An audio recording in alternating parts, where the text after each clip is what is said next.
me a little bit of history with Gio. Yeah, so Gio is our only child. I kind of started, I'm going to back up. I was a teacher, elementary, early childhood teacher for a number of years. And there was a moment right around the time Gio was 18 months or just before he was about 2 years old, where he was exhibiting behaviors that had me kind of like, this kind of feels like something is not typical.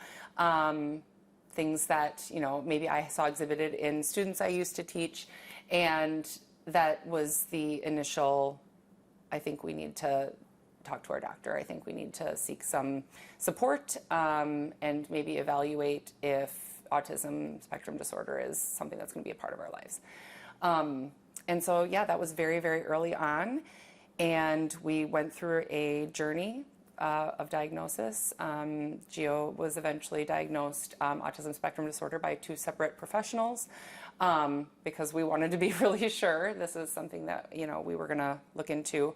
And, you know, it was a very stressful journey. It was a very emotional journey.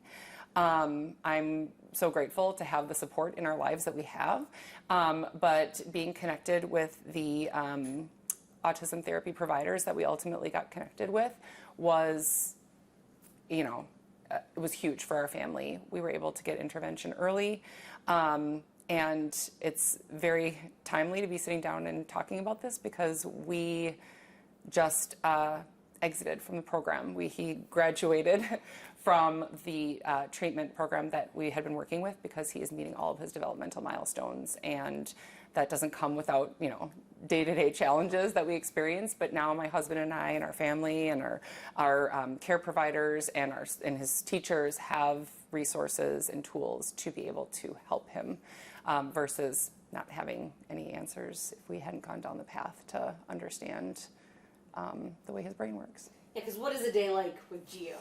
Well, a day with Gio can be any end of the spectrum, right? You know, we have tools to help us with the more challenging days. He is a very fun, happy, you know, adventurous little boy. And he also has, you know, some challenges that make it difficult for him to work through situations. But because of the early diagnosis and the treatment that we've been able to seek, we have the tools to help him work through and understand what's happening in his brain. And we understand what's happening in his brain. So, you know, he goes to school. He has friends. He has his interests, and some of them, you know, sometimes are very hyper-focused. But he lives his life, and we're able to make it that much better because of the tools that we had. Now, I know yesterday the administration came out and said there's that taking Tylenol, acetaminophen during pregnancy is a cause for autism. I guess just kind of your reaction to that based on kind of what you have been living through. Yeah. So, as a parent of a child with autism and a former teacher and a former health advocate, or I guess I would say a current health advocate, just not in the professional setting, the announcement from the administration about the Tylenol and autism link was incredibly disheartening. It's not a breakthrough, it's a distraction, and correlation does not equal causation. And it is links like that that really hurt advancement in all areas of health, really. This one is maybe a little bit more personal to me. But, you know, I need to pause because this is important.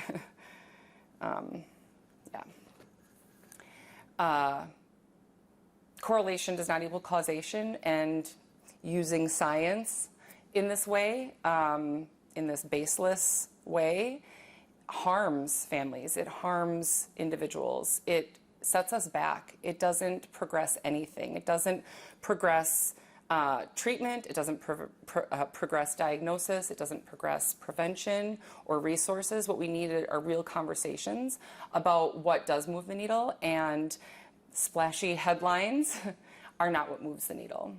Did you ever blame yourself or think to blame yourself?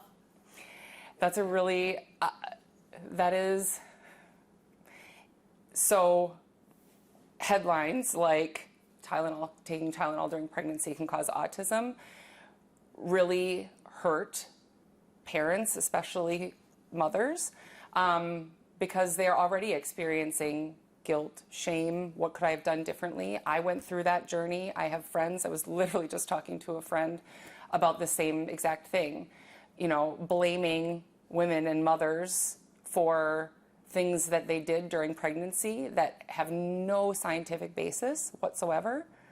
That causes confusion. It causes hurt. It distracts from what really moves the needle when it comes to health and advancing health outcomes. And it's deeply hurtful.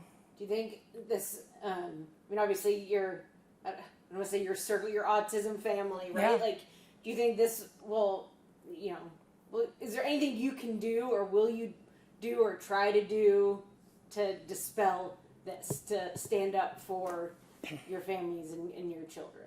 Yeah, I think it's incredibly important to share our stories and speak out. Just being a support network within the autism community is one thing. Advocacy is a whole nother level. And, you know, everybody falls on some degree of where they feel comfortable. Certainly, I haven't spoken out a lot. I've shared with my circles and my friends and, you know, family, but these conversations need to continue on a more public level because they need to dispel the myth that just because something is correlated means it can cause, because that does real harm to the profession, the health profession, the autism community, parents, families. And I mean, do you think there's enough being done in the president's remarks yesterday? He said that, you know, they've had 20 years to try to figure this out and they didn't, and we came in and we did it. I mean, are you probably never satisfied with the pace at which things happen, right? But where do you go from here then? Yeah, it's tough because it's attractive to hear, oh, we solved autism in 60 days or whatever ridiculous claim is being made. And the reality is, autism spectrum disorder is a complex disorder. The brain is not that simple. And for people who are looking for answers, I get that it may be an attractive thing to latch onto, but it is not the answer. And yes, I think back to when I was teaching. This was, you know, over a decade ago. And just the information that we had about autism spectrum disorder at that time. And the amount of research and information we have, awareness now, early diagnosis now. I can't tell you, early diagnosis now means my son has had the opportunity in very early on, in critical stages of his early childhood development, has had the opportunity to work through things that are not even going to be an issue for him when he enters public education next year. And to say that all the work that's been done to lead up to that hasn't been enough, that's just completely false. And so yes, is it ever fast enough?